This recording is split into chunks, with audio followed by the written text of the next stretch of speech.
que bueno, vamos a empezar a tratar de charlar de este tema, de tratar de ser breve y lo más conceptual posible en el manejo de una situación que es compleja y cuando uno va a revisar la literatura, que fue lo que me pasó, se encuentra con esto, ¿no? Eh, Hace poco más de 10 años atrás, esto era un poco el denominador común de los artículos de esa época, decía en la literatura sobre este tópico, la cual cita más de 50 publicaciones solo en inglés, mayoritariamente revisiones retrospectivas de datos de pacientes, nos da una abundancia de opiniones para lidiar con este dilema. Y uno dice, bueno, ¿qué ha cambiado? ¿Qué ha pasado durante estos 10 años?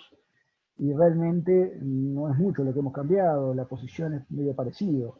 Determinar el tratamiento quirúrgico es difícil en el trauma abdominal cerrado, en los pacientes de trauma abdominal cerrado con líquido libre, sin lesión de víscera sólida, por la tomografía computada. O sea que uno dice, bueno, seguimos sin poder definir, o tal vez hay más de una definición o muchas definiciones sobre el mismo tema, muchas opiniones, y hay algunas encuestas hechas el American College hizo encuestas en Estados Unidos y realmente la diversidad de opiniones sobre cuál es la mejor conducta con este tipo de enfermos tal vez no ha llegado a su punto final.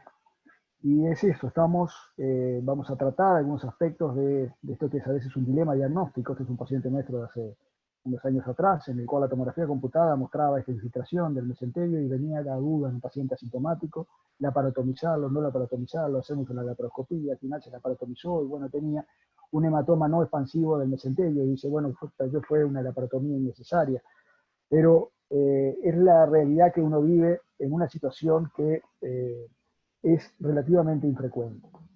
Entonces yo procuré hacer una revisión de la literatura de los últimos años sin tener ninguna intención de hacer una revisión sistemática y en conocimiento de que, por supuesto, ni que hablar de hacer un metaanálisis porque no existen ni siquiera estudios aleatorios, prospectivos, que permitan pensar en recomendaciones de tipo 1A, 1B.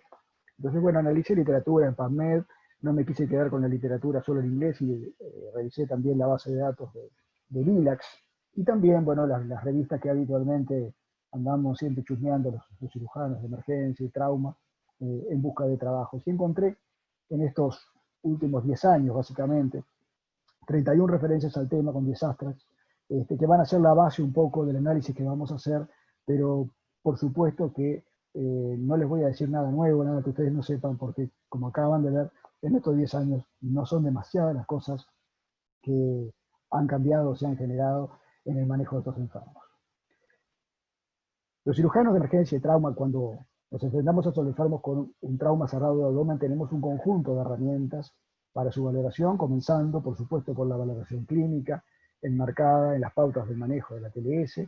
Tenemos, y sobre todo esto para aquellos enfermos con una situación de anormalidad hemodinámica, de suma utilidad, el PAS, la tomografía computarizada para los enfermos estables, y bueno, y el desarrollo de los últimos tomógrafos, helicoidales, multidetectores. El lavado preteral diagnóstico que ha venido cayendo en el desuso, sustituido en buena medida por las técnicas de imágenes. Por supuesto, la videolaparoscopía, con sus indicaciones, se diría, cada vez más crecientes. Y ni que hablar la laparotomía exploradora de indicación formal en enfermos con hemodinamia anormal o reacción peritoneal sensible, y de indicación formal que puede surgir de la valoración de los estudios auxiliares a la clínica. Pero de todos estos elementos, sin duda el que ha cambiado más y ha impactado más en los pilares diagnósticos del trauma cerrado de abdomen ha sido la tomografía computarizada, con la evolución tecnológica además que han tenido los tomógrafos, a los cuales por suerte algunos de ellos podemos acceder. Y justamente la tomografía computada se ha transformado, digamos, en una cosa que tiene una doble faz. Por un lado es la herramienta que ha evolucionado, es la herramienta que ha cambiado, pero también es el problema, porque este tema que estamos tratando surge precisamente del desarrollo y de la mayor sensibilidad de los tomógrafos, que cada vez son capaces de detectar cantidades menores de líquido con definiciones de imágenes muy importantes, pero acá es donde nos vamos a preguntar si la tomografía computarizada ha tenido un impacto similar en la evolución del diagnóstico y del tratamiento de estos enfermos. Y lo primero que quisiéramos analizar es cuál es la verdadera magnitud de este problema. Y acá está la primera dificultad, que se trata de que los enfermos que llegan con esta situación, una tomografía que muestra la presencia de líquido libre en el abdomen sin lesión de vísceras sólidas, son infrecuentes.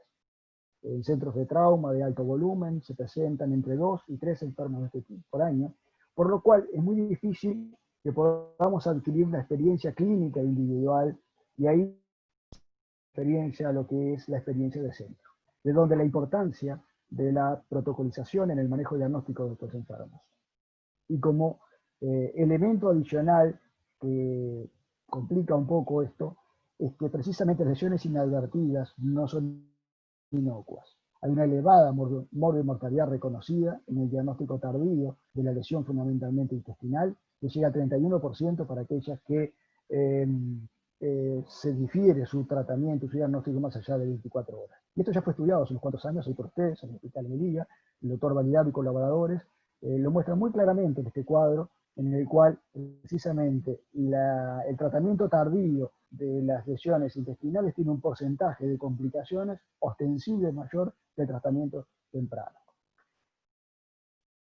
Pero otro aspecto que condimenta este tema es que además la literatura es muy diversa en el mismo. Y, por ejemplo, este autor se pregunta cuánto tarda una lesión en hacerse clínicamente evidente, y publica esta enorme serie que, si bien es retrospectiva, estamos hablando más de 3.500 enfermos, de los cuales 285 eran lesiones intraabdominales, y establece que todos se manifestaron, las lesiones estas, antes de las 9 horas. Pero si nosotros analizamos el trabajo más en profundidad, en realidad vemos que él incluyó aquellos enfermos con hemodinámica normal, con reacción peritoneal, que básicamente son lo sustancial de la serie. Es decir, que hay que tener cuidado cuando uno analiza y compara una serie y dice, bueno, cuáles son los resultados del impacto de un tratamiento un poco retrasado en horas, para ver si estamos comparando similares poblaciones de enfermos en los distintos trabajos. En este trabajo retrospectivo y multicéntrico se analiza una población muy particular de enfermos, que son aquellos enfermos que tienen una laparotomía previa. Sería una subpoblación de traumatizados abdominales con una laparotomía previa. Y estos autores parten de la hipótesis de que estos enfermos estarían expuestos a un riesgo mayor de lesiones intestinales que al resto de la población, y demuestran que ello es así. Los pacientes con laparotomías previas tienen un riesgo incrementado de lesión mesentérica y o intestinal. Ustedes saben que hay un cartel acá de la sala de espera que me tapa parte del slide permanentemente. Ahí está. El problema de los tomógrafos, y fíjense acá partimos de este trabajo del año 2009, es que nos muestran la presencia de líquido libre, pero cuando queremos definir el origen de la lesión, la tasa de falsos negativos no es despreciable. Ustedes me podrán decir, bueno, sí, estamos hablando de un 35% de falsos negativos para los tomógrafos de aquella generación del año 2009. Ahora estamos hablando de tomógrafos multislide que tal vez tengan mayor sensibilidad. Y vamos a ahondar un poco en ese aspecto.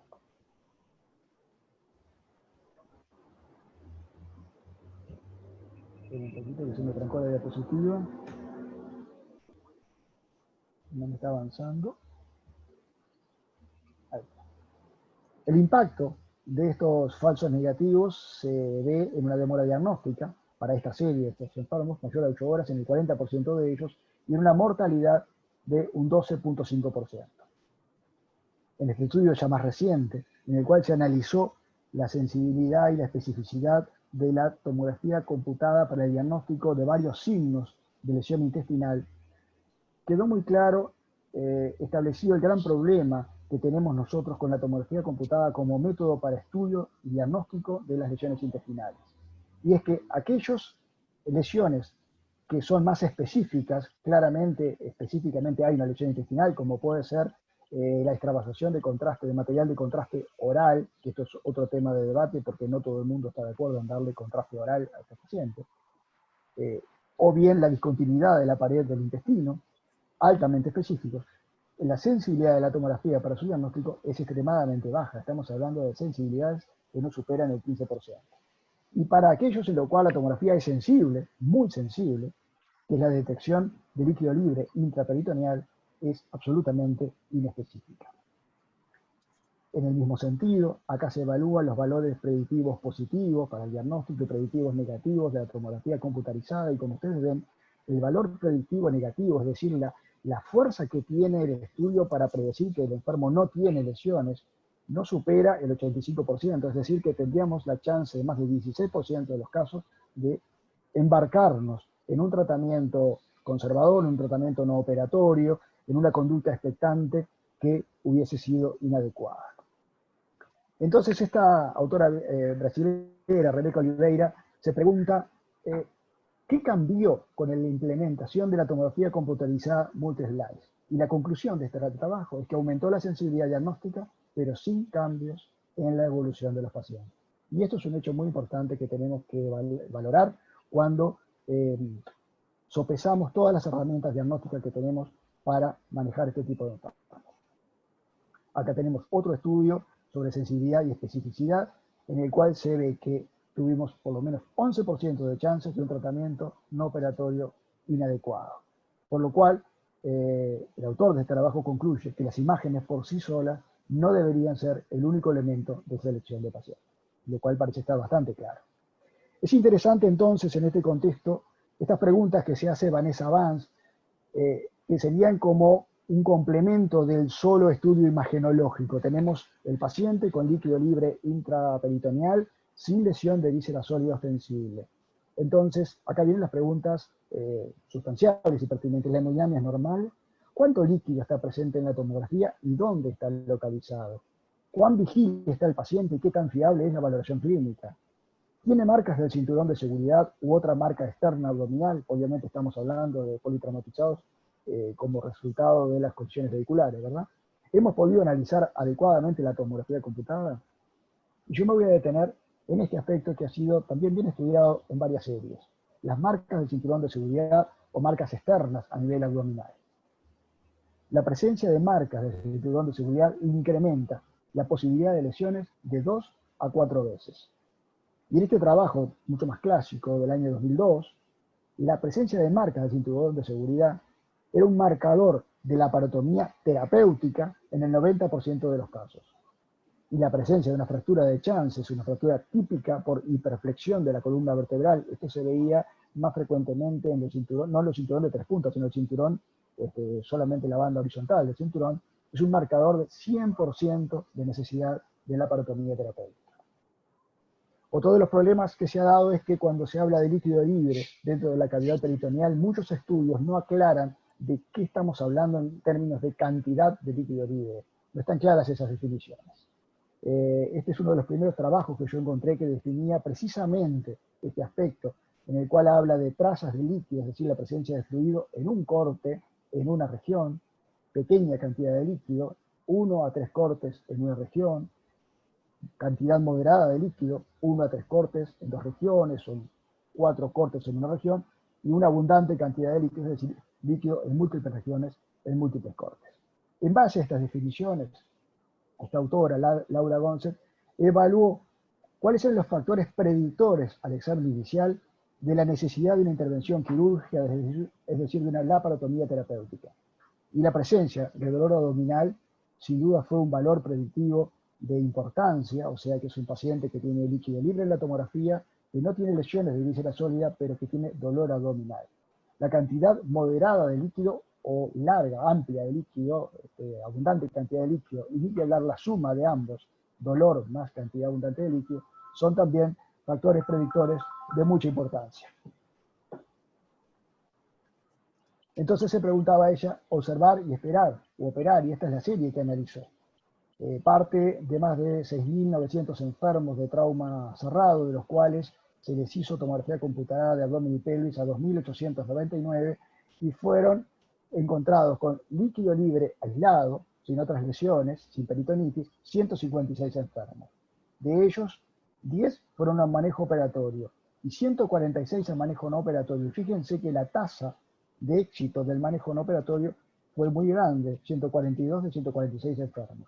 Hubo 4 fallos para ese manejo no operatorio, 2 de ellos tuvieron, ninguno, no hubo muertes, pero 2 tuvieron morbilidad bien importante, que precisamente ella relata que fueron el motivo de este análisis estadístico.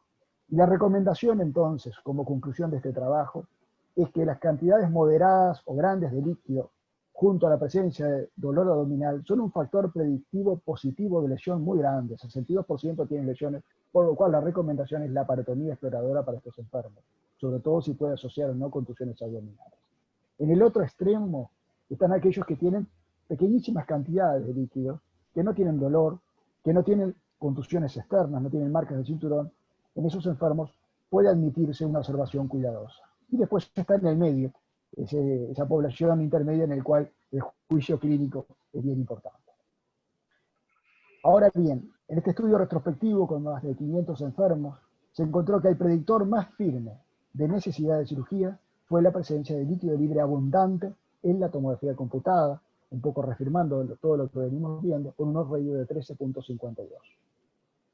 Este es un enfermo que operamos hace años en el Hospital Maciel, un peatón embestido, gran transferencia de energía cinética, fractura grave de pelvis y por supuesto llega en una situación hemodinámica compleja, con un abdomen claramente quirúrgico. Lo operamos y miren lo que encontramos, un intestino desnudo de su mesenterio. Claro, acá nadie duda que la laparotomía está indicada, pero también otras veces nos equivocamos, como un enfermo que tenía líquido libre peritoneal, que no tenía lesiones de vísceras macizas, que no tenía dolor inicialmente, no tenía reacción peritoneal, y bueno, fue evolucionando en las horas. El enfermo sí desarrolló dolor y extensión abdominal, un ilio, acidosis metabólica, y lo operamos evolucionadamente con una isquemia intestinal porque tenía una trombosis y todo, gran parte de sus arterias mesentéricas, que por suerte evolucionó bien con una recesión amplia del intestino delgado. Entonces, parados acá, uno se pregunta si este enfermo no se hubiese favorecido de estudios adicionales, o bien de una laparotomía temprana, o bien de una laparoscopía diagnóstica. Y el rol de la videolaparoscopía en el trauma cerrado ha sido bien estudiado en múltiples series, y yo traje esta, que es del año 2018, porque me pareció una serie importante. Son más de 1.200 pacientes con trauma cerrado abdominal, en los cuales aquellos que estaban obviamente inestables fueron directamente a la laparotomía exploradora. Hubo un número bien importante de enfermos en los cuales se hizo un manejo no operatorio y que fue exitoso, pero vamos a detenernos en esta población, pacientes estables, pero que tenían indicación quirúrgica, que eran 265 enfermos. Esos 265 enfermos se dividieron en dos grupos, 139 que fueron a la laparotomía, la cual fue terapéutica, había lesiones significativas en 131, y hubo 8 laparotomías no terapéuticas. 126 enfermos fueron a laparoscopía, de los cuales en 112 de ellos se encontraron lesiones significativas que fueron tratadas por vía laparoscópica, más de 100 de ellas, y se convirtieron en 9. Hubo 14 laparoscopías no terapéuticas que hubiesen pasado a esta rama de no haberse empleado la laparoscopía como herramienta diagnóstica, o sea que tuvo un impacto muy positivo también en el descenso de laparotomías no terapéuticas, de laparotomías innecesarias. Para finalizar, yo les traje a modo de propuesta y para discutir, lo tiro, esto es para adaptar y adecuar a cada uno de los hospitales, un esquema que surge en definitiva de, bueno, un poco de la revisión de toda esta literatura que brevemente hemos analizado. Y es para aquellos enfermos que tienen esta situación, ¿verdad? Líquido libre, en la tomografía computarizada, sin lesión de órgano sólido, y que se presentan con un Glasgow 15, que son clínicamente evaluables, pero que hay dos grandes poblaciones de enfermos. Aquellos que tienen un examen físico positivo, tienen reacción peritoneal, esos enfermos tienen que ir a exploración laparoscópica o laparotómica. Aquellos cuyo examen físico es negativo, no tienen reacción peritoneal, no tienen un dolor abdominal intenso, bueno, los que no tienen signos físicos, no tienen lesión de marca del cinturón de seguridad, no tienen nada y tienen muy escaso líquido, podrían ser seguidos clínicamente de forma segura. Aquellos que tienen marcas externas y tienen líquido escaso, se plantea la duda si hacemos un seguimiento estrecho o van directamente a una laparoscopía. Y para aquellos que tienen marcas de cinturón y la presencia de líquido abundante, van directamente a laparoscopía y o laparotomía. Después está la población de los enfermos no evaluables, enfermos en coma. Y acá también volvemos a reiterar la presencia de marcas externas, cinturón de seguridad, abundante líquido, esos enfermos deben ser explorados. Aquellos enfermos que no tienen marcas externas, que el líquido es muy escaso, podríamos plantear un seguimiento estrecho, tal vez reiteración de imágenes o eventualmente una laparoscopía. Y acá podríamos dejar, y lo dejo planteado, el rol que podría llegar a tener en esta población de enfermos en coma, el rol del lavado peritoneal diagnóstico. Nosotros en nuestro hospital no lo tenemos integrado a los protocolos de manejo actual de los enfermos traumatizados, pero yo sé que hay gente que defiende el lavado peritoneal diagnóstico, y tal vez esta población podría ser una población que podría verse favorecida por la ayuda diagnóstica de él. Bueno, yo les agradezco mucho la atención.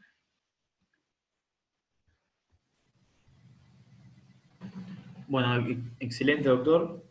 Ahora, con estos conceptos y con esto que fuimos aprendiendo en esta clase, la idea es que la doctora Nadine Blanco presente un caso clínico, el cual vamos a ir respondiendo las preguntas que ella vaya planteando.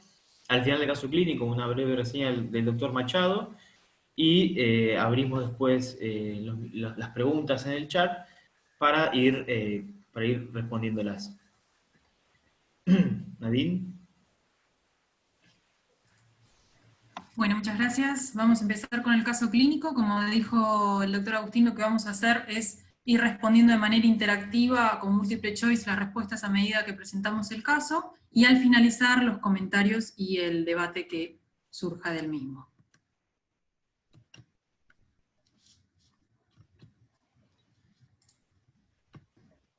Bueno, comienzo con la presentación. Este caso clínico trata de un varón de 60 años que sufre una caída de altura de al menos 5 metros. El paciente se encontraba en su sitio de trabajo, ¿sí?, talando un árbol, y sufre este accidente donde cae aproximadamente a esta altura, ¿sí?, 5 metros. No pierde el conocimiento y es trasladado rápidamente a nuestro hospital. En la sala de emergencia, en el shock room, en realidad, le realizamos la revisión primaria, ¿sí?, evaluando una vía aérea permeable, el cuello no presentaba particularidades, tenía buena entrada de aire bilateral y buena saturación, hemodinámicamente se encontraba normal, una tensión arterial de 130/80 con una frecuencia cardíaca de 83, lo que da un índice de shock de 0,6.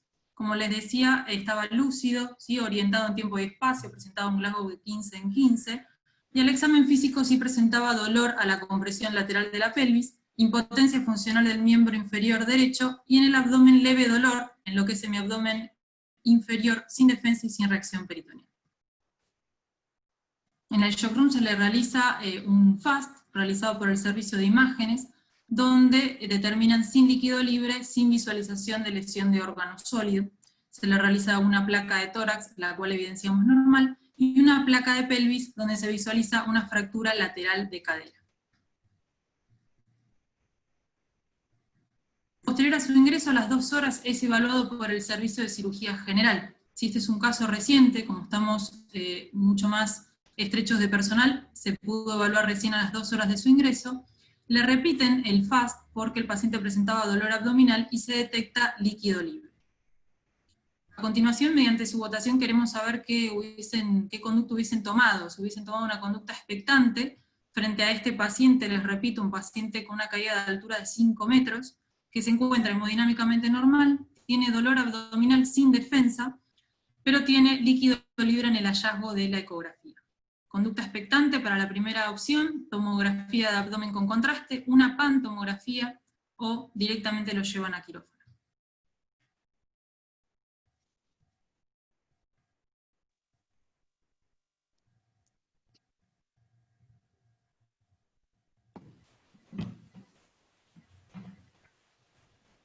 Ya estamos casi por un 70%.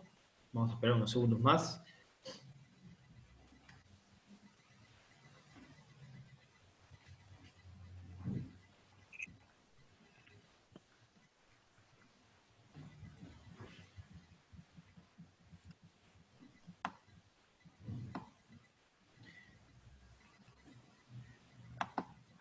Bueno, Nadine ganó la opción de una PANTAC con contraste.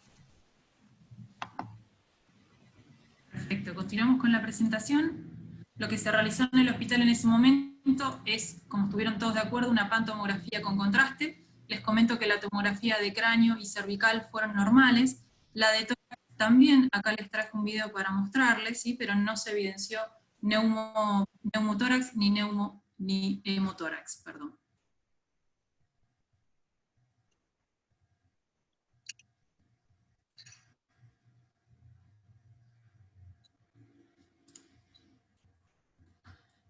La tomografía de abdomen también tengo para mostrarles un video. Se evidenció líquido libre, fue una tomografía realizada con contraste. Se evidenció, como ven, líquido libre. No se vio lesión de órgano sólido.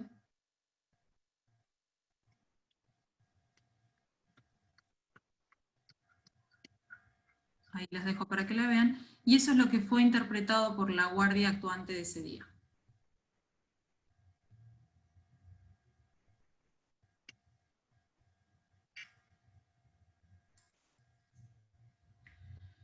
Retrospectivamente, analizando las imágenes, lo que se encontró es que además el paciente tenía neumoperitoneo. Si eso no se advirtió en el diagnóstico inicial, acá les traje una imagen para marcarle las burbujas aéreas que se vieron fuera del tubo digestivo.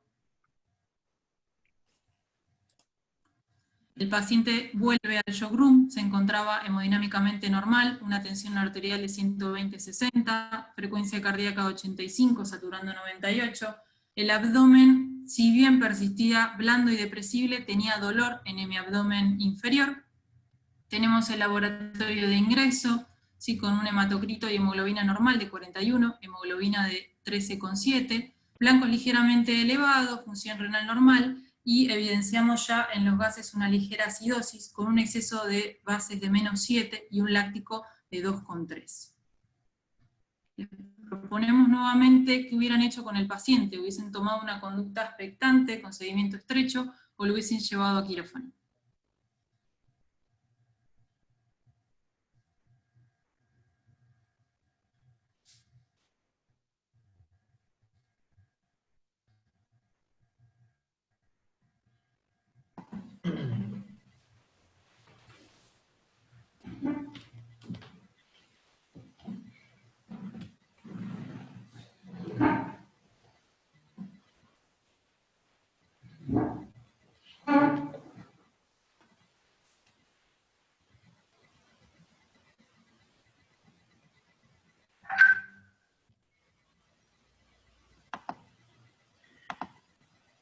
Bueno, muy rápidamente se llenó la barra de la conducta de quirófano.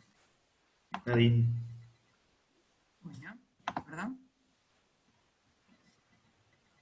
Seguimos con el caso, les comento qué es lo que se hizo.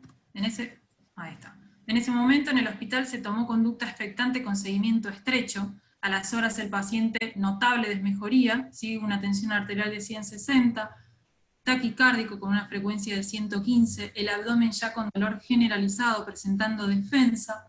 Se le repiten la gasometría y el laboratorio, tenemos unos gases con una marcada acidosis, con exceso de bases de -17 y un láctico de 7, se decide la resolución quirúrgica. Acá les traigo una foto de lo que es el intraoperatorio.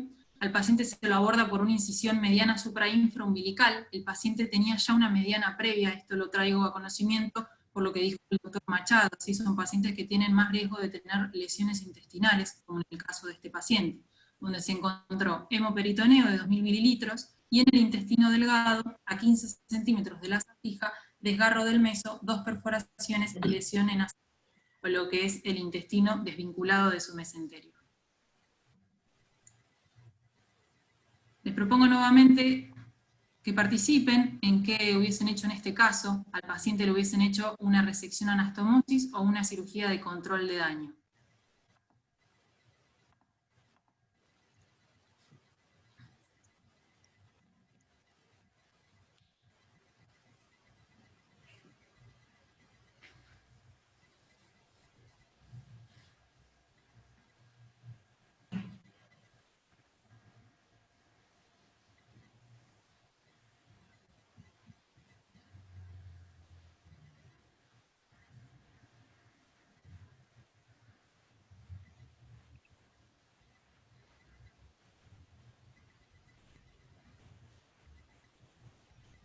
Ahí Nadine te pregunta al doctor Viñoles cómo estaba la hemodinamia del paciente del intraoperatorio. El paciente estaba con requerimiento de inotrópicos, ¿sí? Estaba hemodinámicamente normal, taquicárdico, hipotenso, por eso los inotrópicos, y con acidosis persistía en el intraoperatorio.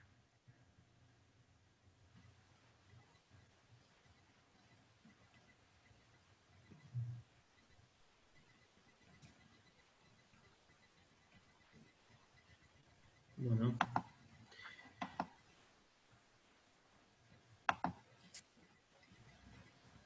La conducta que toma el público es la de la resección y anastomosis en un 55%. Bueno. Pregunta al doctor Sebastián Vélez, ¿cuánta sangre recibió el paciente? En ese momento se comenzó la transfusión y recibió 2 unidades intraoperatorias. Bueno, les cuento entonces un poquito cómo sigue este caso. Se decidió cirugía de control de daños, por lo que les comenté, el paciente se encontraba acidótico, hemodinámicamente anormal con requerimiento de inotrópicos, ¿sí? Así que esa fue la conducta. Lo que se hizo fue resección del segmento afectado, de 80 centímetros, ligadura y abandono de cabos, sin más hallazgos, y se cerró con vacuum pack, como vemos en la foto. El paciente fue llevado a unidad de cuidados críticos, persistía en asistencia respiratoria mecánica, con requerimiento de inotrópicos, oligúrico. No se lo puede reintervenir en las primeras 24 horas por justamente estos motivos, así que se difiere la intervención recién a las 72 horas, donde muestra una mejoría de su medio interno y de su clínica, ¿sí? Este es el laboratorio con el cual se lo lleva a la nueva reintervención a las 72 horas, ¿sí? Con un pH de 7,51, un exceso de bases de menos 4,2 y un láctico de 2. Acá tenemos una imagen de la segunda intervención. Les recuerdo, a las 72 horas de la primera intervención. El paciente durante todo este tiempo estuvo con requerimiento de vasoactivos, ¿sí? Y lo que se encontró fue una asa de intestino delgado necrótica, desvitalizada, a 1 metro de la ligadura distal. Les dejo los gases, ¿sí? Del intraoperatorio, se encontraba con ligera acidosis, con un exceso de bases de menos 5,4 y un láctico de 1,6. En base a estos datos, los invitamos nuevamente a participar. ¿Qué hubiesen hecho con este paciente? Hubiesen hecho resección anastomosis, una ostomía o una cirugía de control de daños nuevamente.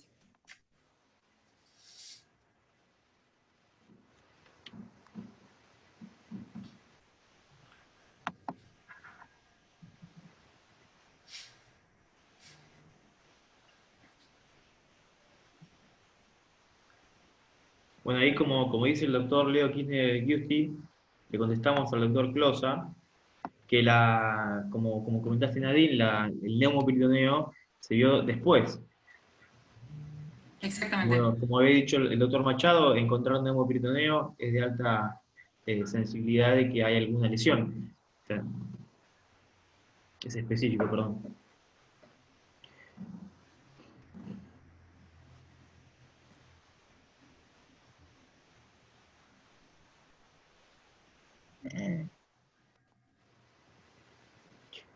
Nadine, el doctor Diego Agustín consulta a cuántos centímetros de la asa fija estaba la lesión. A 15 centímetros.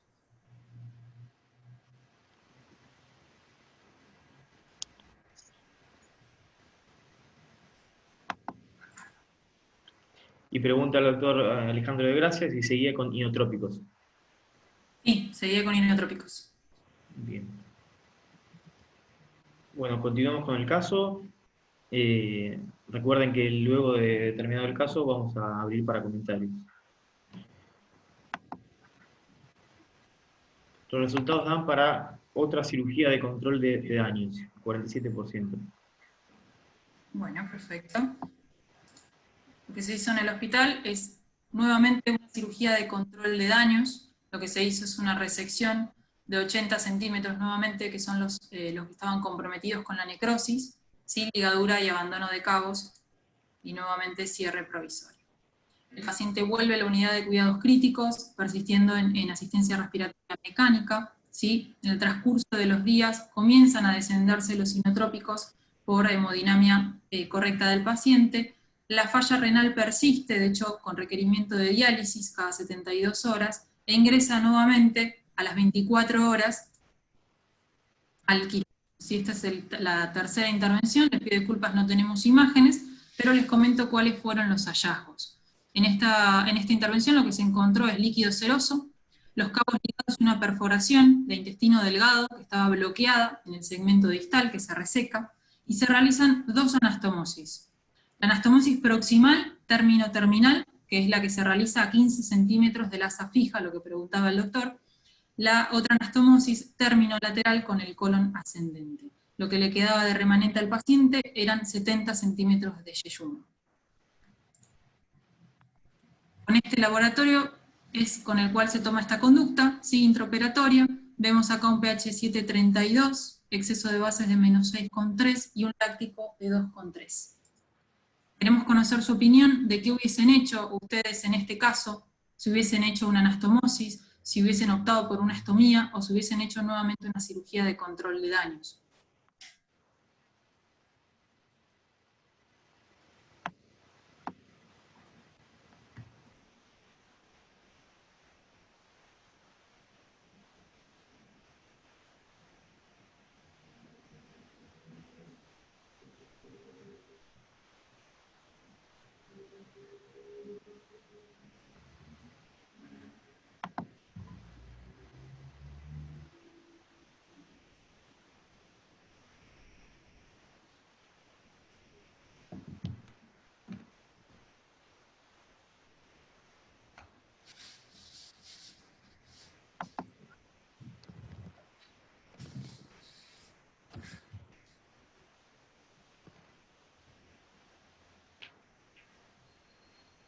Pregunta al doctor Salviti si no le quedaba nada de ilion distal. No, estaba muy próximo, así que por eso no tenía remedio.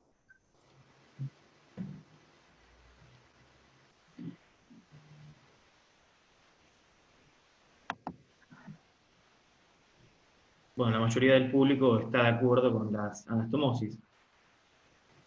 Bueno.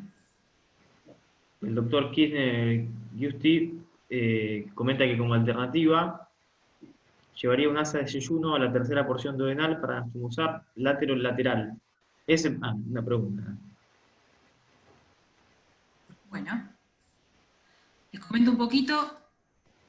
Decidimos comentarles hasta el 10º día posoperatorio. ¿Sí? Este es un paciente que tiene todavía seguimiento en curso, pero a los motivos de nuestra presentación del día de hoy les comentamos hasta acá.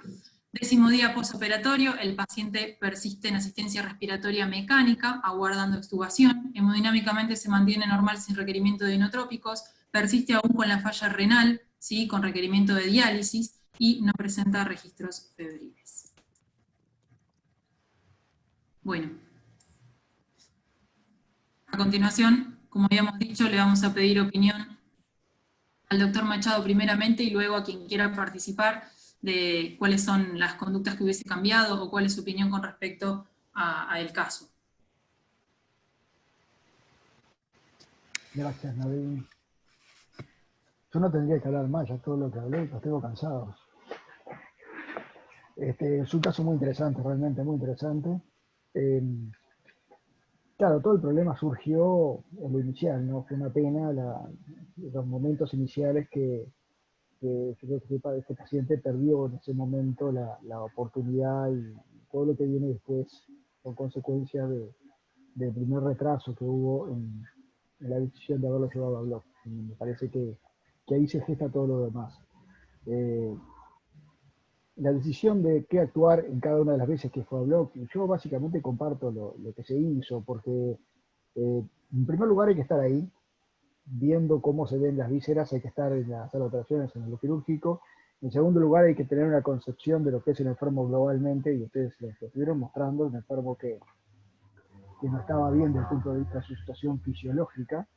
Y hay cosas que a mí me quedan como interrogantes, y yo se los voy a tirar a ustedes, hay gente con mucha experiencia en la sala.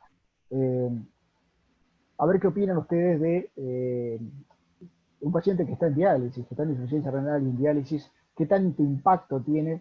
Porque nosotros los cirujanos de trauma tenemos más claro el impacto que tiene la acidosis metabólica, el desbarranque fisiológico en agudo del enfermo que se nos está muriendo, y es muy fácil decidir la cirugía de control de daños en ese momento. Pero un enfermo que se esté dializando, yo no tengo tan claro cuál es la toma de decisiones en ese enfermo que es un inmunocomprometido, que también está en una situación muy compleja, que está ventilado, que está todavía dependiente de asistencia, de múltiples, está con vasopresores, vasoactivos, y que está en diálisis. Yo no sé cuándo es el momento ideal frente a toda esa panorámica para decir, bueno, acá nos jugamos todos, anastomosamos todo y seguimos adelante. Realmente a mí me quedan muchas dudas. No estoy diciendo que esté mal ni mucho menos, pero no sé, realmente no sé. Tengo más dudas que certezas. La doctora Andrea Potes había levantado la mano. Sí, era un poco para contarles que, bueno, este paciente en realidad, yo entré a jugar el partido, la segunda parte del partido, eh, y nos llamó mucho la atención, la verdad es que por eso un poco lo presentamos, porque si bien el paciente ya tenía una cirugía de control de daños, que coincido con ustedes que se hizo tardíamente, que hubo una demora en llegar a tener el diagnóstico y tomar la decisión quirúrgica en este paciente. Coincido totalmente con vos, Fernando, en lo que estabas diciendo recién, se perdió tiempo ahí y probablemente se perdieron oportunidades con el paciente. Cuando yo lo entro a operar en el segundo tiempo de el control de daño, nos encontramos con las asas intestinales anudadas que estaban bien y vitales, y a 1 metro de ese nudo, esta gran cantidad de ilion sería, porque la otra parte estaba en yeyuno, esto era ilion, ilion terminal, eh, con esta necrosis, como la acaban de ver ustedes en la fotografía. Una necrosis que llegaba a 5 centímetros de la válvula ileocecal, o sea que era una necrosis prácticamente de todo el ilion. Y realmente me quedó la duda porque definitivamente para mí esto no era por el trauma. Entonces, la verdad es que la duda era, por un lado, si era una isquemia provocada por los inotrópicos, y la verdad es que pensando en lo que vos estás planteando, en el tema de que se había dializado, bueno, yo la verdad es que no sé si la diálisis tuvo algo que ver con esto o no. Yo le atribuí esa gran necrosis, sinceramente, a los inotrópicos, porque el paciente llegó a requerir una gran cantidad de inotrópicos. El paciente estaba con 100 de Nora, Andrea, en su momento, y 35 de Adreno. Ese fue el tope que tuvo. O sea, era una cantidad de inotrópicos importante. Nosotros le atribuimos esa segunda necrosis que vimos a la cantidad de inotrópicos, sinceramente. La diálisis se le hizo como parte del tratamiento de ese síndrome de repercusión inflamatorio, infeccioso que tenía, de sepsis y de shock, en realidad. Pero pudo haber tenido que ver, porque la realidad es que la diálisis hipotensa a los pacientes, con lo cual yo no sé hasta qué punto también la diálisis no hay que ponerla en el juego este. La verdad es que no te lo sabría decir. Bueno, el doctor Néstor Rodolfo quiere hacer un comentario. Y luego empiezo Hola, buenas con tardes. los... Sí, sí, sí. No sabes que estaba viendo, yo te soy muy sincero, a pesar de tener el diario del día lunes, muy probablemente le hubiéramos hecho una resección y anastomosis de entrada y nos hubiera ido re mal, como lo que pasó posteriormente.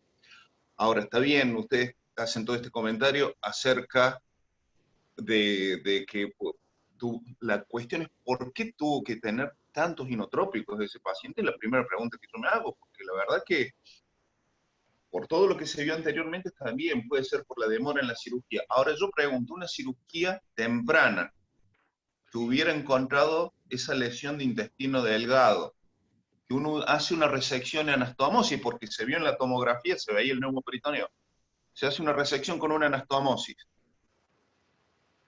uno cierra el abdomen si la hace temprana la cirugía. ¿Hubiera ocurrido después o no esa otra necrosis? Esa es la otra pregunta que hay que hacerse. Es una interrogante que yo tengo, nada más. Bien.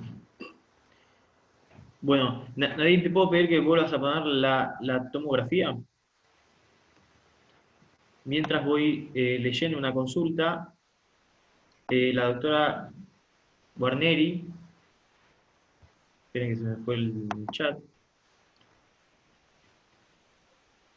Ella dice que a ella le queda la duda que más que neumoperitoneo le impresionaba neumatosis intestinal. Doctora, si quiere habilitar el micrófono. Sí, buenas tardes, doctora Guarneri. Sí, a mí me quedaba la duda, igual el doctor Barilao me hizo un comentario también por privado, me quedaba la duda que no fue una neumatosis parietal. Exacto. No, es muy difícil a veces a través de la pantalla verlo y sobre todo una filmación, pero no veía el neumo libre realmente, me parecía más a nivel de la pared del intestino.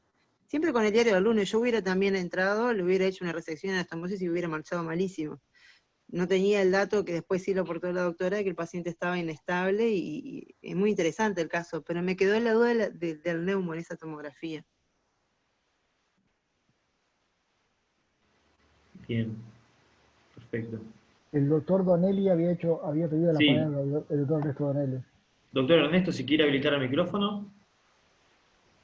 Sí, gracias, Agustín. No, más que hablar sobre el caso, quería resaltar un detalle que para mí no pasó desapercibida en la presentación, la excelente presentación de Fernando Machado, y que también lo recalcó Nadine. Y es como un tip que él decía en uno de los trabajos, que una de las recomendaciones es revisar las imágenes, revisar la tomografía. Muchas veces llevamos la víctima al tomógrafo, vemos la imagen del tomógrafo o en el pasillo yendo al quirófano, y a veces es conveniente, como las placas, volverlas a ver. Y eso creo que es un detalle muy importante, porque a veces nos da mucha más información. En este caso, obviamente, pasó el tema de lo que se está proyectando ahora de las burbujas. La verdad que no sé si es una neumatosis o es este neumoperitoneo, pero creo que es importante recalcar eso. Pedir las imágenes, verlas y verlas otra vez, analizarlas. Muchas gracias. Le damos la palabra al doctor De Gracia, Alejandro.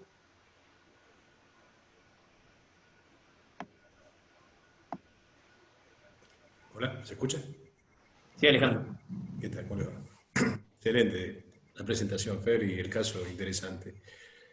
Sin ánimo de cuestionar lo que pasó, ni mucho menos, porque eso no es el objetivo.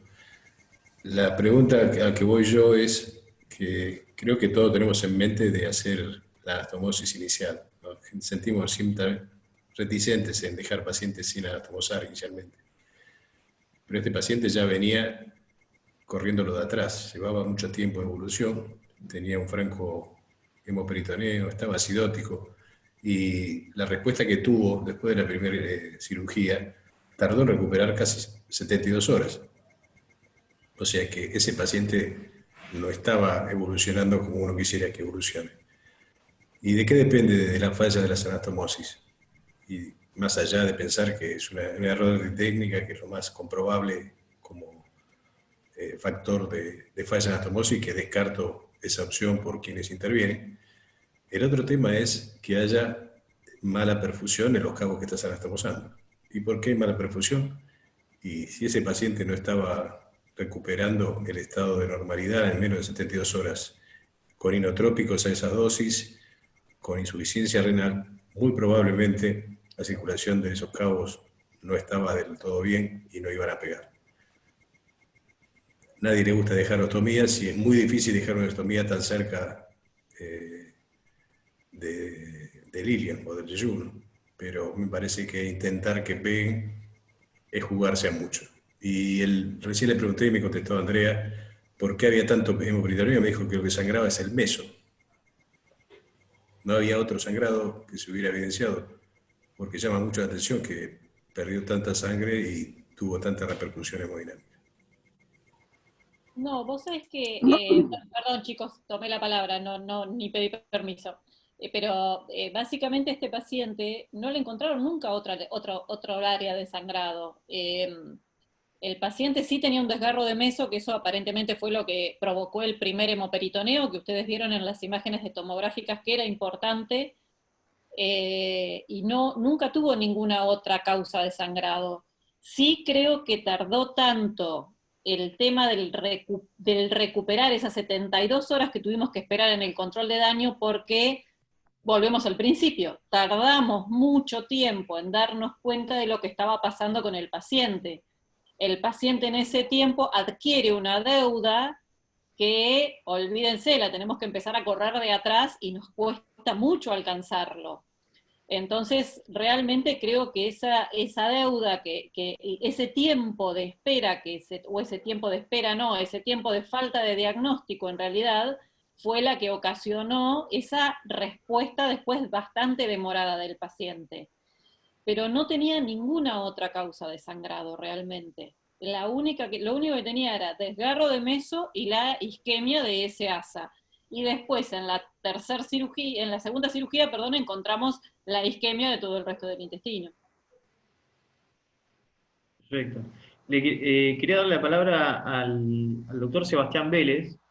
Él pone en el comentario que los 3 puntos de discutir, que ya fuimos discutiéndolo, fueron la evaluación quirúrgica que fue tardía, la interpretación correcta de la tomografía y la reanimación adecuada desde el inicio.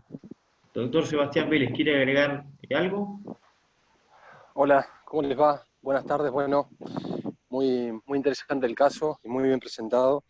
No, yo puse esas 3 cosas porque creo que a veces uno interpreta que uno le da oportunidades al paciente, como que le hice una cirugía de control de daños o le hice una cirugía de resección de anastomosis y le di la oportunidad. Y este paciente, en realidad, los pacientes nos dan oportunidades a nosotros y creo que ese tiempo en el cual no fue evaluado en un principio quizá marca un poquito también el inconveniente al cual llegamos, ¿no?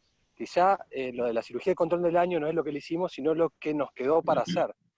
Y después, bueno, se sobrevino quizá complicaciones en base a esa demora, y también entiendo que la tomografía, si lo interpreta un imagenólogo por ahí un par de veces, como se dijo recién, también es una muy buena oportunidad que nos da el paciente, y después, bueno, son cirugías de rescate más que nada las que siguen, en la cual en la cirugía de rescate lo que tenemos que hacer es salvar la vida del paciente y hay que hacer todo lo imposible para eso.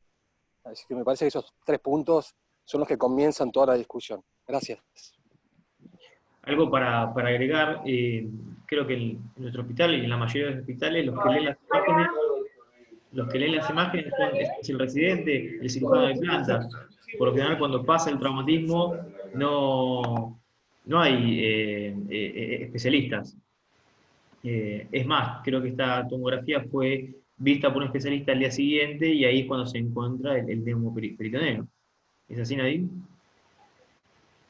Es así, en ese momento no fue evaluada solamente por el cirujano de guardia y posteriormente a la conducta del paciente ya operado, se advirtió que además había neumoperitoneo. Seguimos con los comentarios. Doctor G. Vélez, si se encuentra presente, puede habilitar el micrófono.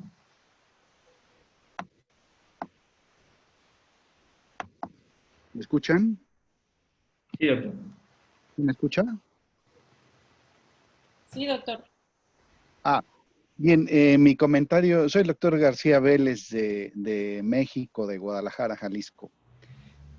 Estaba revisando el caso y me parece que de entrada sí hubiera sido bueno considerar la resección y anastomosis, en virtud de que estamos dejando también un segmento intestinal ahí isquémico con todo lo que esto conlleva. Y creo que habría que considerar hacer un second look o una relaparotomía programada. Creo también que la lesión intestinal secundaria se debió al trauma. Inicialmente pudo no identificarse o pudieron no haber cambios tan relevantes como en el sitio donde había lesión del mesenterio. Pero un second look creo que hubiera sido una buena opción a pesar de el tiempo que tardaba en ponerse en condiciones este paciente.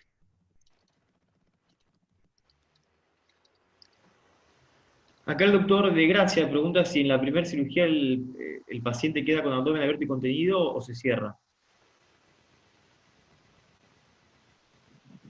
¿Es para mí? No, en la última cirugía, condición de ¿En la última preguntás, Alejandro? ¿En la cirugía de las anastomosis? Sí. En la última cirugía lo cerraron. Sí, exactamente. Con fe. Esa es tener fe. Me gusta. La fe nunca se pierde, Ale. La fe nunca se pierde. Mucha agua hay que ponerle. Bendita. Acá, Juan, Agua bendita. quizás para poner parte de la parte legal, ¿no?, del caso clínico, él sugiere que no se informe el ataque por el servicio de imágenes, habría que dejarlo asentado en la historia clínica. Doctor Machado, ¿usted qué piensa? Sí, nosotros con el tema de imágenes tenemos problemas. Yo los escuchaba y veo que son problemas compartidos. Sucede habitualmente en nuestro hospital que las imágenes son informadas por un residente en primera instancia, y luego recién, y a veces ese recién es al otro día, son evaluadas por algunos de los integrantes del staff docente. Y lo peor que nos sucede a veces es que el informe primario del residente no son coincidentes, hay correcciones, y el primer informe es eliminado del sistema electrónico. Nosotros se escribe por vía electrónica y solo aparece el segundo. O sea que ahí hay un problema, que ya lo hemos hablado más de una vez, que es un problema realmente que tiene que ver con un problema legal y con un problema ético. A nosotros, como departamento de emergencia, ustedes se imaginarán, les pasará lo mismo, a veces nos cambian la toma de decisiones, no es lo mismo para tomar decisiones en el seno del trauma que en el seno de la medicina interna. Bueno, si informamos un poco distinto una neumonía comunitaria con diferencia de horas, posiblemente el enfermo no se le va a cambiar demasiado el tratamiento, pero nosotros los enfermos de trauma y los enfermos de cirugía de urgencia, obviamente tomamos decisiones en base a esos informes, por lo cual es importante también nuestra interpretación. Pero a veces, bueno, nos quedan dudas, dudas que nos gustaría evacuar a veces con personal del staff con el cual en hora de la noche no contamos. Entonces tenemos, por lo que veo, problemáticas similares. Y sí, yo creo que todo lo que se haga, yo no sé si esto no es un tema de hacer casa de brujas, pero sí todo lo que se hace en torno a un paciente debería quedar como constancia escrita en la historia clínica, porque son en definitiva, los resultados finales tienen que ver con todas las tomas de decisiones que vamos haciendo a lo largo del camino asistencial, acertadas o equivocadas, opinables o no, pero creo que todo, el mejor respaldo médico legal que tenemos, y esto es así en todos los países del mundo, es que la historia clínica esté documentada, reflejando perfectamente lo que se hizo con el paciente. Ahí creo que toma importancia para el residente de cirugía y para el cirujano formarse en ecografía y formarse en la lectura de las imágenes. Le doy la palabra al doctor Daniel Sánchez y luego sigue el doctor de Gracia. No, quería preguntar si el paciente seguía en diálisis actualmente, que no me acuerdo en el último slide y decía... Sí, doctor, sí. Persiste en diálisis, aunque con mejoría, persiste en diálisis. Dale, gracias. Doctor de Gracia. Hago una proposición. No trituremos lo que se le escapó al cirujano que valoró la tomografía. Porque que esté libre de pecado, que tire la primera piedra. Sería ideal para todos si tuviéramos al lado un especialista en imágenes todos los días que tenemos que tomar decisiones. Así que creo que la discusión debiera pasar, no por decir, y se pasó el tiempo, no lo vieron. Tal vez habría que situarse en ese lugar, en este momento donde el COVID nos está desbordando todas las salas de urgencia, faltan brazos para trabajar, los recursos siempre son escasos, y hay un montón de concausalidades. No lo justifico, pero tampoco me parece que el motivo de la discusión, cuando estamos todos sentados en la tribuna y gritándole a Messi que debió haber pateado mejor, pero sentados en la tribuna, no es la mejor opción. Creo que la discusión debiera pasar por cómo estamos tratando al paciente ahora. Dijo el Mosquito, ¿no? ¿Cómo se está tratando al paciente? Si anastomosis sí, si anastomosis no, qué cosas hubiesen actuado en contra de no anastomosarlo, qué cosas actúan a favor, y no una triturada del médico actuante que se le pasó, como se le pudo pasar a cualquiera. Doctora Potes. Un poco iba a decir algo parecido a lo que dice Ale. La verdad es que esto de que el médico que no es especialista en imágenes tenga que actuar como especialista en imágenes nos da un índice de error importante y no tiene que ver con que nosotros hagamos mejor o peor nuestra tarea, sino que tiene que ver con que realmente no es para lo que nos hemos formado. La verdad es que a esta altura vemos, yo creo que ya las tomografías de guardia ha pasado a ser son más vistas por los cirujanos, por lo menos en la parte abdominal y tórax, más vistas por los cirujanos que por el médico especialista en imágenes. Y siempre tomamos decisiones en base a lo que nosotros vemos, sin la posibilidad de contar con un especialista en imágenes que nos diga, no, mira, acá no, o acá sí, o acá te estás equivocando. Y todos nos hemos estado tratando de formar, pero bueno, evidentemente es otra especialidad por algo, imágenes. Y ahí es donde entra un poco en juego esto de, por ahí a veces, usar el lavado peritoneal diagnóstico, que hoy lo nombró Fernando, y que me gustaría hacer un comentario simple del lavado peritoneal diagnóstico, porque en estos casos nos suele servir el lavado peritoneal diagnóstico para esto. En ese paciente que nosotros tenemos con un shock hipovolémico, o que está intubado porque tiene un traumatismo de cráneo, o que no es evaluable por alguna causa y tiene líquido libre, realmente, o tiene dolor abdominal y no tenemos un diagnóstico certero, y no tenemos tampoco a veces la posibilidad ni siquiera de hacerle la tomografía, no solamente de que nos la informen, hacer un lavado peritoneal diagnóstico nos ayuda a detectar lesión de visera hueca. La verdad tiene una sensibilidad alta, no es lo que más hacemos, pero la verdad es que sí lo hacemos. Hace 15 días atrás tuvimos un paciente que estaba con una fractura de pelvis, líquido libre, intubado en terapia, y le hicimos un lavado peritoneal diagnóstico, nos vinieron los blancos elevados, lo llevamos por eso a terapia, a quirófano, y tenía también un desgarro mesentérico con perforación intestinal. La verdad es que es un método que está al alcance de todos los cirujanos, y que me gusta en este punto rescatarlo en este tema, porque uniéndolo a que no somos especialistas en imágenes, por ahí es una herramienta más con la que contamos los que no somos especialistas en imágenes. Excelente. El doctor Luis Closa habla sobre las anastomosis, y bueno, Luis, ¿querés activar el micrófono? Sí, un momentito, estaba por poner el video. ¿Me escuchan? Sí. Sí, Luis. Buenas tardes, ¿qué tal?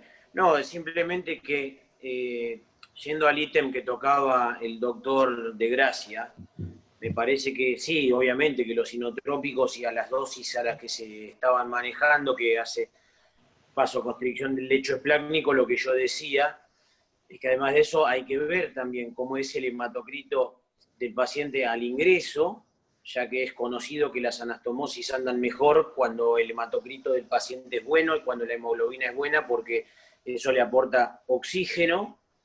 Que por ser un varón joven, uno tendría que pensar que el hematocrito estaba bien y la hemoglobina estaba bien. Lo cierto es que nosotros en el hospital de Seiza, por ejemplo, recibimos muchos varones de esta edad y que tienen hemoglobina por debajo de 13. Entonces, me parece que tampoco es garantía. Y por otro lado, el tema de las proteínas en sangre también, cómo estaban, si el paciente ya estaba, digamos, en un nivel de proteínas en sangre quizás un poquito por debajo de lo normal al ingreso, eso al paciente pudo haberle restado reserva fisiológica y contribuir, junto con lo que decía el doctor de Gracia de los inotrópicos, a que la anastomosis de pronto fallara. Exacto. Andrea, yo te quería preguntar, para comentar al resto, ya que esto es un lugar para los residentes, ¿cómo hacemos el lavado peritoneal diagnóstico? Nos cuentes la técnica y poder compartirla. Es relativamente simple, tengo por ahí un video, pero es muy largo para pasárselos. Lo que hacemos es una incisión pequeña de 1 o 2 centímetros a nivel umbilical, infraumbilical en la mayor, es la técnica, pero solemos hacerla supraumbilical en casos como el que les acabo de contar que lo hicimos, que era una fractura de pelvis que estaba con los tutores externos y realmente se nos complica para trabajar, entonces vamos supraumbilical, en las mujeres embarazadas, en pacientes que tienen incisiones infraumbilicales o medianas, ahí vamos a supraumbilical, a territorio virgen también. Vamos con disección hasta el peritoneo. Una vez que entramos al peritoneo, primero vemos a ver si hay algo de líquido que salga espontáneamente, y ese líquido se toma y se manda al laboratorio, y si no hay líquido que salga espontáneamente, se coloca una sonda nasogástrica o una guía de suero, y lo que tengan ustedes, una sonda nasogástrica sería lo ideal, y después se instilan dentro de la cavidad abdominal 1000 centímetros cúbicos de solución fisiológica en la medida de lo posible a una temperatura adecuada, por lo menos a 37 grados.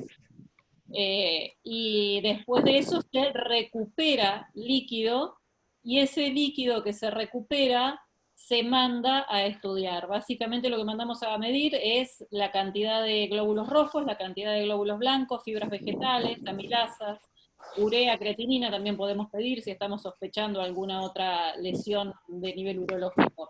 Y realmente parece una tontería, pero los glóbulos blancos, que tienen que ser 5.000, vinieron en 30.000 y fue absolutamente patognomónico de lesión de víscera hueca, sin necesidad de que vengan las fibras vegetales. Realmente tiene una especificidad bastante alta.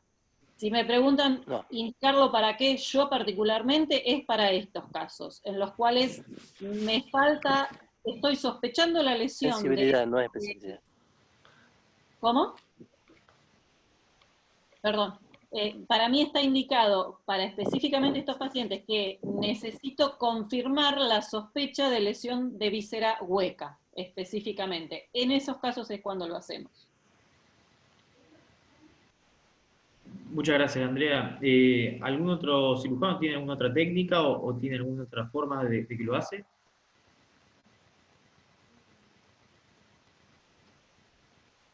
Y contestándole a Luis, con respecto a lo que habló, la verdad es que en este paciente fundamentalmente el no hacer anastomosis ni en la primera cirugía ni en la segunda, en la primera se debió fundamentalmente a que el paciente estaba hemodinámicamente anormal e inestable y estaba acidótico.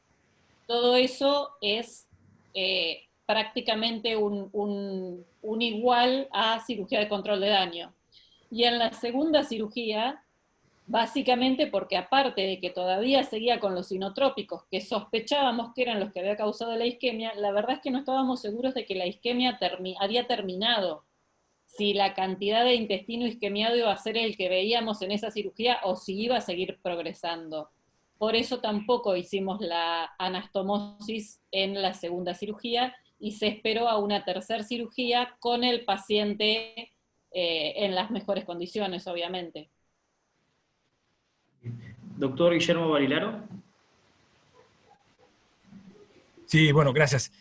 Bueno, excelente todo. La presentación, Fernando, muy clara, y después los comentarios de todos. Realmente hoy nos llevamos un montón de cosas relacionadas con este tema. No, yo solamente quería hacer un comentario así un poco global de este tema, y la realidad es que la experiencia ha sido dura con el líquido libre sin lesión de órgano sólido desde hace muchos años. Es una entidad a la cual empezamos a tenerle respeto, y uno se acuerda de hace muchos años cuando no se hacía tanto tratamiento no operatorio. Cualquier paciente con líquido libre se operaba, a veces con líquido libre en la ecografía se operaba. Por supuesto que muchos de esos pacientes se operaban y eran lesiones de hígado, vasos que ya no estaban sangrando, pero de pronto no ocurrían tantos diagnósticos tardíos de desgarro de meso, isquemia de intestino delgado y perforaciones. Después el advenimiento del tratamiento no operatorio, que tuvo todo su gran beneficio, ¿no? Por supuesto, empezó a traer ese problema de que muchas veces dentro de la bolsa, por así decirlo, eran incluidos pacientes que no tenían realmente una lesión de órgano sólido, y que ahí es donde se filtraban estas lesiones, que siempre el diagnóstico muchas veces es difícil clínicamente. Entonces, creo que una de las primeras cosas que tuvimos que aprender, como todos ustedes han dicho, es a ponernos más mucho más ágiles con la tomografía. Lamentablemente muchas veces ha ocurrido y ocurre en muchos hospitales que no hay un médico de planta de guardia activa, de radiología, y entonces, bueno, hemos tenido que aprender a ver tomografías, pero ahí hubo una cosa que nos favoreció, y es, bueno, por supuesto, no en todos los lugares ha sido igual, es el advenimiento de nuevos tomógrafos que tienen una visión, una precisión diagnóstica muy alta, y realmente cuando uno va a ver esas tomografías al propio tomógrafo, ¿no? En el monitor, con el técnico del tomógrafo, y ve las distintas incidencias, ve los distintos cortes, ve justamente si, como se hace con contraste endovenoso, eso realza mucho los órganos y permite obtener datos, y bueno, empezamos a obtener muchos más datos que realmente nos sirvieron. Empezamos a buscar, por supuesto, de la bibliografía lo que se mencionaba como signos indirectos, como es el engrosamiento de asas delgado, pequeñas burbujas. Tuvimos que transformarnos, como decimos, en perseguidores de burbujas chiquitas, porque realmente era la única forma de poder diagnosticar a estos pacientes, que eran muy difíciles. Y otra cuestión, aparte de la tomografía, que realmente nos ayudó mucho, fue empezar a darle más importancia a los gases. La gasometría, que hace muchos años parecía que era un análisis nada más que de los pacientes que estaban en cuidados intensivos, ahora se ha transformado en una herramienta muy valiosa para detectar a aquellos pacientes que tienen un shock oculto, aquellos pacientes que están en la sala de emergencia, están lúcidos, y de pronto no parece, entre comillas, que estuvieran mal, pero a veces una acidosis sutil, una acidosis que se va empeorando en varios laboratorios, realmente es otra herramienta que vino a ayudarnos. Y después, bueno, por supuesto, hubo el lavado peritoneal, al que nosotros conocíamos hace muchos años. En muchos lados fue abandonado, pero bueno, como decía Andrea recién, nosotros lo seguimos utilizando, y creo que hay dos campos ahí para el lavado peritoneal. Uno, los pacientes inconscientes, donde no tenemos la clínica para ver si ese paciente está con dolor, está empeorando. Y otro gran campo del lavado peritoneal son esos pacientes que están en cuidados intensivos, como el paciente que mencionaba Andrea, pacientes que no solamente están inconscientes, sino que aparte tienen traumatismo de cráneo, traumatismo de tórax, circunstancias que podrían hacerlos malos candidatos para el neumoperitoneo de la laparoscopía, porque ahí viene justamente la última herramienta que ha llegado a ayudarnos al tema del líquido libre sin lesión organosorio, que es la laparoscopía. Sin duda que hoy en día, en los lugares donde se puede hacer la laparoscopía, es algo muy valioso para estos pacientes, porque justamente permite evitar cirugías innecesarias por un lado, y por otro lado, permite evitar laparotomías innecesarias, y por otro lado permite detectar a aquel paciente que ya tiene una isquemia, pero todavía no está perforado, ¿no? Uno siempre quiere llegar a tiempo con estos pacientes. Pero bueno, a veces la laparoscopía no se puede hacer por el traumatismo de cráneo, por el traumatismo de tórax, siempre está ese temor de que el neumoperitoneo aumente la presión intratorácica, la presión intracraneal, y entonces, bueno, ahí creo que queda otra vez ese casillero para el lavado peritoneal. Siempre decimos, ¿no?, que el lavado peritoneal nunca morirá, porque sigue siendo un recurso para todos los hospitales, para todos los lugares, incluso a veces en hospitales grandes sigue teniendo su uso. Y finalmente, como último comentario, ya pasando a una etapa posterior, ¿no? Ese paciente que fue un control de daño, ese paciente que tuvo que ser reoperado varias veces, es difícil tomar la decisión de una anastomosis que pueden significar peritonitis, sepsis y muerte. Y nosotros, bueno, no les puedo contestar con números, lamentablemente. Tendríamos que hacer un trabajo multicéntrico quizás, de a ver cómo les va a los pacientes que son anastomosados cuando vienen de un control de daño. La impresión que uno tiene es que venimos 50 y 50%, no son resultados fantásticos, hay que tener mucho cuidado, y a veces una anastomosis que parece que queda bien, después el paciente no anda bien, porque obviamente el paciente está sujeto a muchos factores. Simplemente como curiosidad, que este caso nos desató, empezamos a buscar y encontramos en la bibliografía muchos reportes de pacientes que vienen de un control de daño y de pronto, ante una mala condición, no se anastomosaron, sino que se sacaron las dos bocas juntas, a veces cerca del ángulo de Trace, y en la boca distal se colocó una sonda Foley. Una vez más la sonda Foley brindando un servicio, se colocó una sonda Foley para hacer lo que se conoce como enteroclisis, es decir, una alimentación enteral hacia el cabo distal, que tiene en esos casos a veces más longitud que el cabo proximal, como un recurso más hasta que el paciente mejore, y bueno, por supuesto que en este caso la anastomosis quedó mucho diferida para mucho tiempo después. Ese es un tema como para debatir y de pronto, bueno, que puede ser de interés. Bueno, muchas gracias y excelentes los aportes de todos. Hago una aclaración porque recién justo me avisaron o me consultaron, porque yo dije 5.000 blancos como normal en el lavado peritoneal, y no, son 500 blancos como normal. La verdad es que no me di cuenta de que estaba diciendo 5.000. Son 500 blancos como normal, más de 500 es patológico. Bien. Doctor Sánchez. Sí, siguiendo un poco con lo que decía Guille, ¿no?, del lavado peritoneal. Nosotros tuvimos una época sin ecógrafo y hacíamos mucho lavado peritoneal, ¿no? Y nos sirvió, la verdad, que bastante.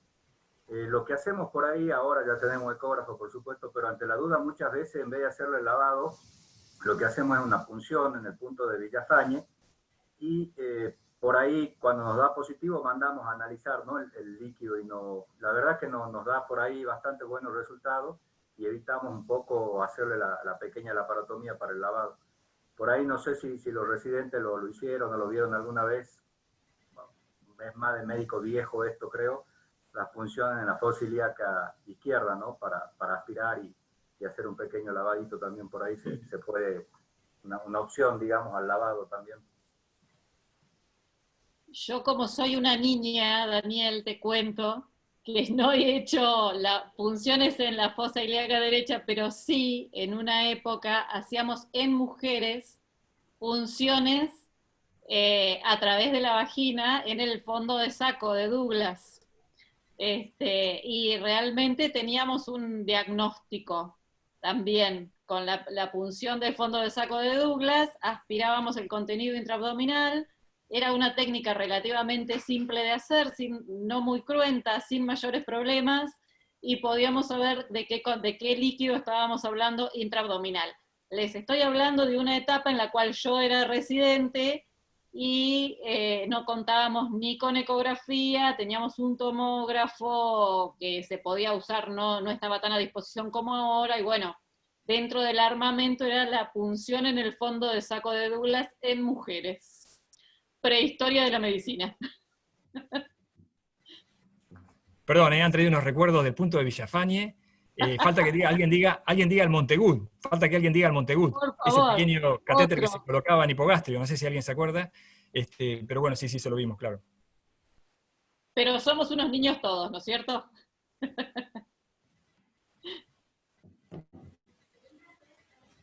Bueno, le agradecemos mucho abrimos nuevamente el chat.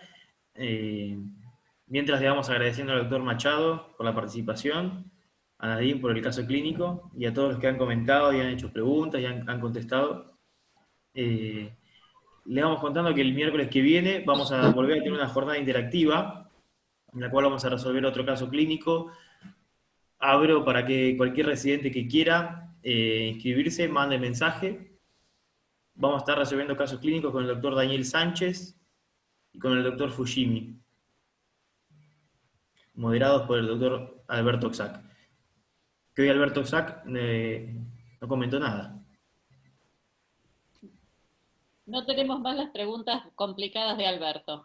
Se está manteniendo al margen. Hoy no. Está preparando para el miércoles que viene. Está Sí. cargando energía. Sí. Acá el doctor Vilgracia dejó en los comentarios un PDF sobre el lavado peritoneal, para que lo descarguen todos. Buenas noches, estoy manejando, estoy un poco complicado con el manejo, pero por supuesto los felicito a todos, la verdad que siempre los encuentros están muy, muy buenos. Les mando un abrazo grande a todos, y feliz día del residente, che. Bueno, Alberto, muchas gracias.